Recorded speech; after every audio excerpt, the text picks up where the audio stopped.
السلام علیکم ورحمۃ اللہ وبرکاتہ۔ محترم دوستوں اور بزرگوں، آج انشاءاللہ العزیز 13واں سپارہ جو ہے اس کے سوال و جواب کا سیشن ہوگا۔ اللہ رب العالمین ہمیں قرآن پر عمل کرنے کی توفیق عطا فرمائے۔ سپارہ سٹارٹ ہوتا ہے وما ابرئ نفسی ان النفس لامارۃ بالسوء الا ما رحم ربی ان ربی غفور رحیم۔ The question is that when we follow our lust desire, so what is the ending؟ جب انسان نفس انسانی کی پیروی کرتا ہے، اپنے نفس کی پیروی کرتا ہے، تو وہ اس کو کہاں لے جاتی ہے؟ تو اللہ رب العالمین نے سورہ یوسف آیہ نمبر 53 میں جواب دیا ہے، وما ابرئ نفسی ان النفس لامارۃ بالسوء الا ما رحم ربی۔ بے شک نفس تو برائی ہی سکھاتا ہے، مگر جس پر میرا رب مہربانی کرے، وہ اللہ کی پروٹیکشن میں آ جائے، اللہ کی رحمت میں آ جائے، تو اس کے لیے اللہ رب العالمین نے آسانیاں فرمائی ہیں۔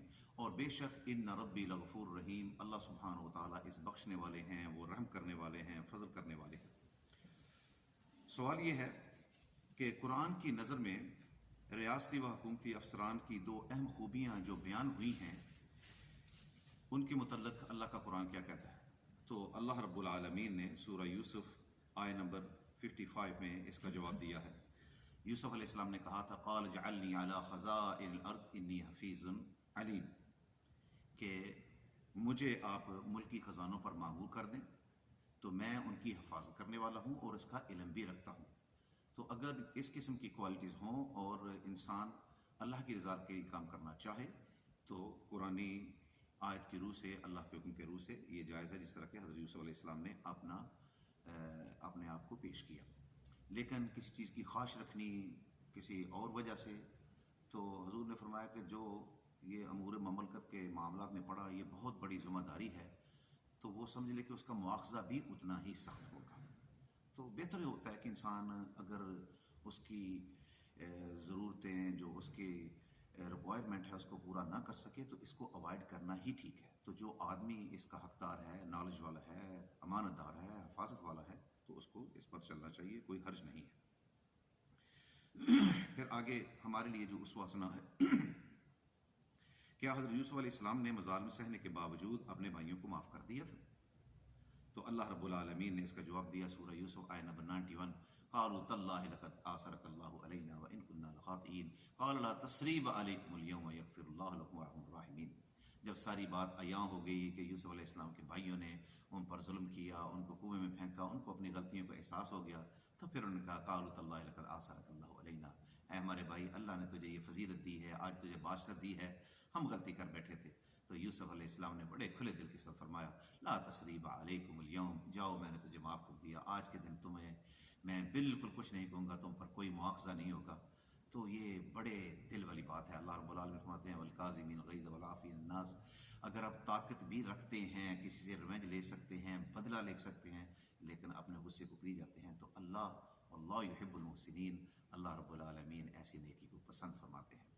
تو یہ بہت بڑے آنر کی، بڑی عزت کی بات ہے کہ انسان طاقت ہونے کے باوجود معاف کر دے۔ اللہ رب العالمین ہمیں بھی اس پر عمل کرنے کی توفیق عطا فرمائے۔ پھر کیا انبیاء صرف مرد ہی ہوئے ہیں، عورتیں نہیں ہوئیں؟ تو اس کا جواب اللہ رب العالمین نے آیہ نمبر 109 سورہ یوسف میں دیا ہے، وما ارسلنا من قبلک الا رجالا نوحی الیہم من اہل القری۔ اے پیارے حبیب، ہم نے آپ سے پہلے جتنے بھی پیغمبر بھیجے ہیں وہ مختلف بستیوں کے رہنے والے تھے، لیکن سب کے سب مرد ہی تھے۔ تو یہ اللہ رب العالمین کا چوائس ہے۔ اللہ رب العالمین نے مردوں کو بھیجا تو الحمدللہ ہم اللہ کی رضا کے ساتھ راضی ہیں۔ یہ اللہ کا پروسیجر ہے، کسی انسان کی سمجھ بوجھ کا اس کے ساتھ کوئی تعلق نہیں کہ مرد ہیں تو عورتیں کیوں نہیں۔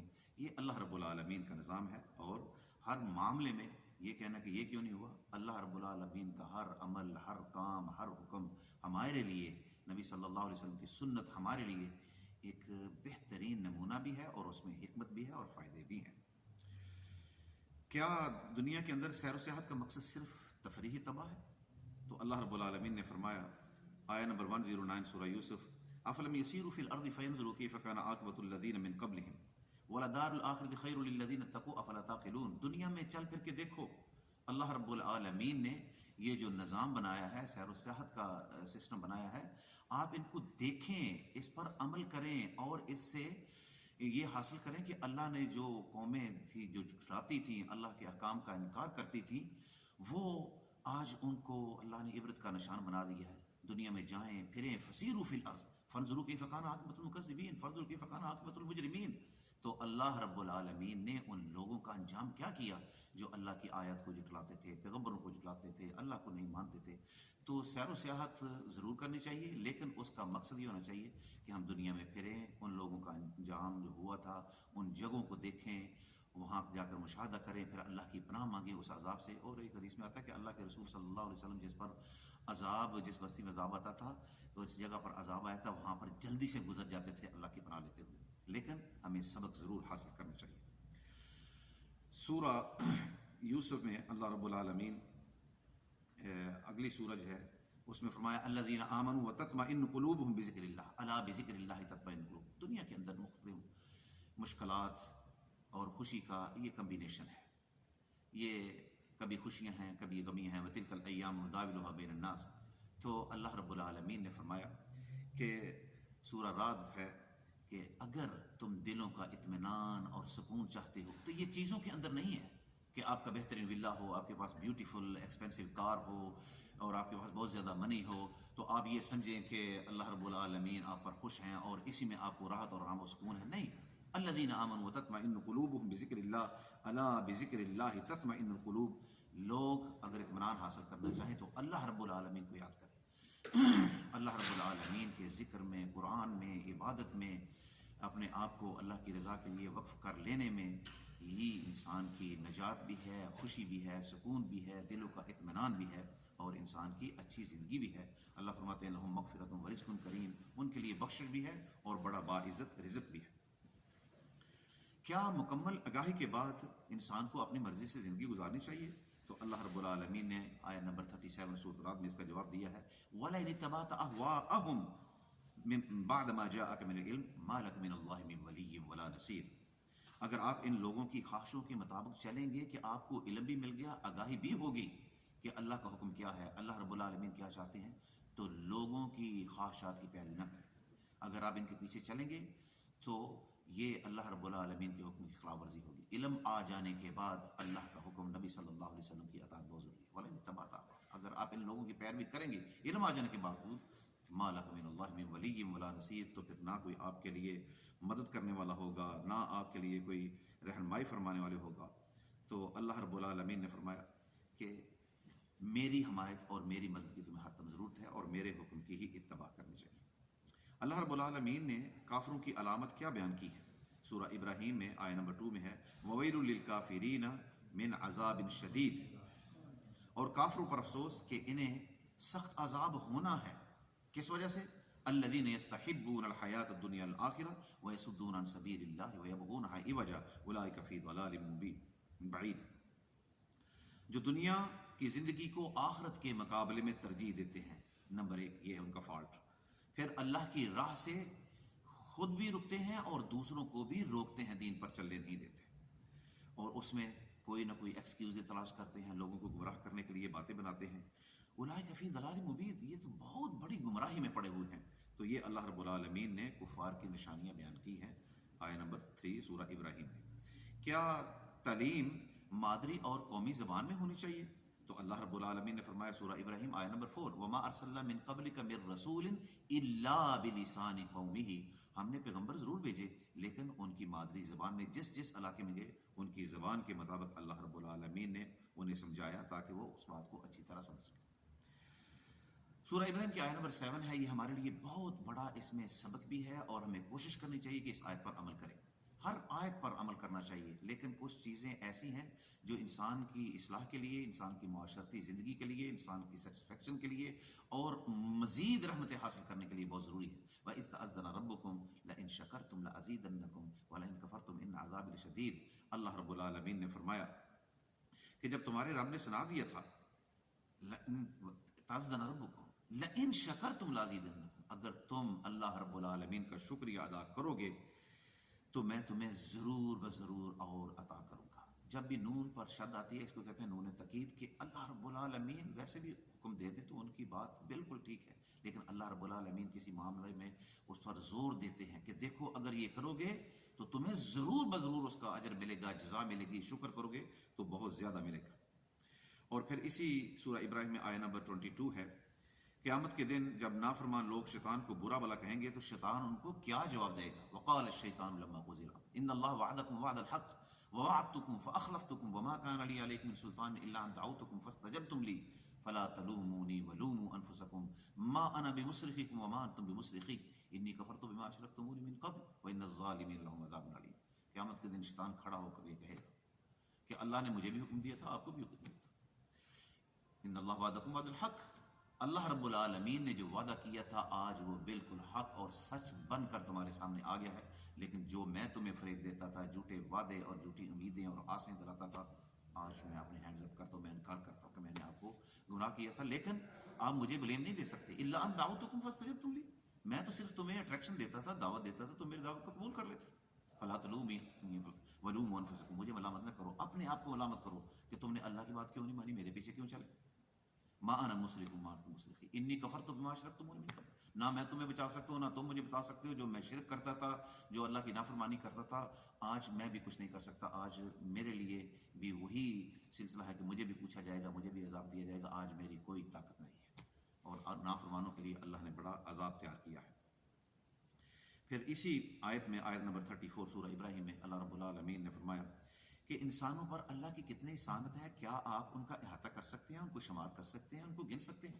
وَإِن تَعُدُّوا نِعْمَةَ اللَّهِ لَا تُحْصُوهَا، اگر آپ گننا بھی چاہیں دن رات تو نہیں گن سکتے، دور کیا جانا ہے۔ انسان اپنے ہاتھوں کو دیکھے، اپنے دماغ، اپنے برین، اپنی باڈی، اپنے یہ جسم کے اعضاء دیکھیں، جیسے اللہ رب العالمین فرمایا فی انفسکم افلا تبصرون، تمہاری اپنی ذات میں ہی بہت زیادہ نشانی ہے، تم لوگ غور نہیں کرتے۔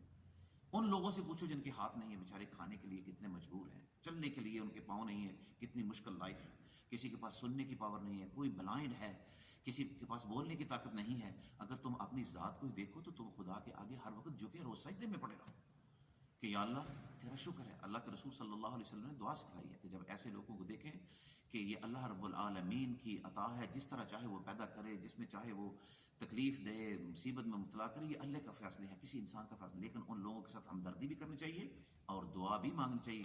الحمدللہ الذی عافانی مما ابتلاک بہ وفضلنی علی کثیر ممن خلق تفضیلا، یا اللہ میں تیرا بڑا ہی شکر گزار ہوں، یہ آنکھیں، یہ کان، یہ پاؤں، یہ ہاتھ کتنی بڑی نعمت ہے، اللہ تیرا شکر ہے، اللہ تو نے مجھے کسی امتحان میں نہیں ڈالا۔ تو یہ دعا پڑھنی چاہیے اور اللہ کا شکر ادا کرنا چاہیے۔ حضور نے فرمایا جس کے پاس ایک وقت کا کھانا ہو، رات کو سونے کے لیے جگہ ہو، صحت کی حالت میں اٹھتا ہے، وہ تو اپنی دنیا میں ایک بادشاہ ہے، اس کے پاس کنگڈم ہے، اس کو زیادہ اوپر نہیں دیکھنا چاہیے کہ امیروں کی طرف دیکھو گے تو تمہاری زندگی مشکل ہوگی۔ جس حالت میں رکھا ہے اللہ رب العالمین کا شکر ادا، قد افلح من اسلم، کامیاب ہو گیا وہ شخص جس نے اسلام کو قبول کیا، اور وہ قنع، اور اس نے قناعت اختیار کی، اور وہ خوش ہو گیا بما آتا اللہ، جو کچھ اللہ رب العالمین نے اس کو دیا ہے۔ پھر اللہ رب العالمین نے فرمایا وَسَكَنْتُمْ فِي مَسَاكِنِ الَّذِينَ ظَلَمُوا أَنفُسَهُمْ وَتَبَيَّنَ لَكُمْ كَيْفَ فَعَلْنَا بِهِمْ، دنیا میں پھرو دیکھو، وَأَنذِرِ النَّاسَ يَوْمَ يَأْتِيهِمُ الْعَذَابُ فَيَقُولُ الَّذِينَ ظَلَمُوا رَبَّنَا أَخِّرْنَا إِلَىٰ أَجَلٍ قَرِيبٍ، مجرمین جب اللہ کا عذاب سامنے دیکھتے ہیں تو کیا کہتے ہیں؟ اللہ نے فرمایا کہتے ہیں جو لوگ لوگوں کو اس دن سے ڈراتے تھے کہ ان پر عذاب آئے گا، ان لوگوں کو پیغمبر آ کے ڈراتے تھے کہ دیکھو اللہ کے عذاب سے ڈر، جو عذاب آ جائے گا، تو بعد نہیں آتے تھے، جب عذاب آ گیا تو کہیں گے اے رب ہمارے، ہمیں تھوڑی سی مدت عطا دے، تھوڑی سی مہلت دے دے، ہم تمہاری بات کو قبول کر لیں گے، رسولوں کی پیروی کریں گے۔ کیا تم نے پہلے قسم نہیں کھائی تھی کہ اللہ کہ تمہیں کہیں جانا ہی نہیں ہے؟ تم تو کہتے تھے کہ کچھ بھی نہیں ہوگا، ہؤلاء الذین اقسمتم۔ تو آج جب اللہ کا عذاب سامنے آیا تو سب کچھ ماننے کے لیے تیار ہو گئے، اور تم ان لوگوں کی بستیوں میں آباد تھے جنہوں نے اپنی جانوں پر ظلم کیا تھا، اور تمہیں معلوم ہو چکا تھا کہ ہم نے ان کے ساتھ کیا کیا تھا، اور ہم نے تمہیں سارے قصے یہ بتلائے تھے۔ وَضَرَبْنَا لَكُمُ الْأَمْثَالَ۔ تو میرے محترم دوستوں بزرگوں، یہ ساری چیزیں جو ہیں سورہ ابراہیم اور سورہ یوسف اور سورہ رعد میں جو میسیجز ہیں، جو ہمارے ذہن کے اندر سوالات گزرتے ہیں، اللہ رب العالمین نے ان ساری چیزوں کا جواب دیا ہے۔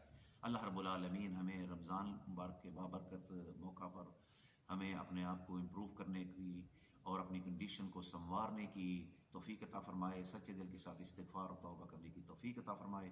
رمضان کا مہینہ قرآن کا مہینہ ہے، صبر کا مہینہ ہے، حدیث کا مہینہ ہے، لرن کرنے کا موقع ہے، اپنے نفس کو کنٹرول کرنے کا موقع ہے۔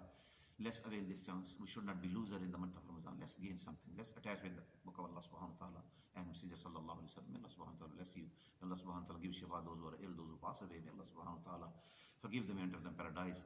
ربنا اغفر لنا ولوالدينا ولأساتذتنا ولجميع المسلمين صلى الله. ربنا تقبل منا انك انت السميع العليم وتب علينا انك انت التواب الرحيم. صلى الله تعالى على خير خلقه محمد وآله وصحبه اجمعين برحمتك يا ارحم الراحمين. السلام علیکم ورحمۃ اللہ وبرکاتہ.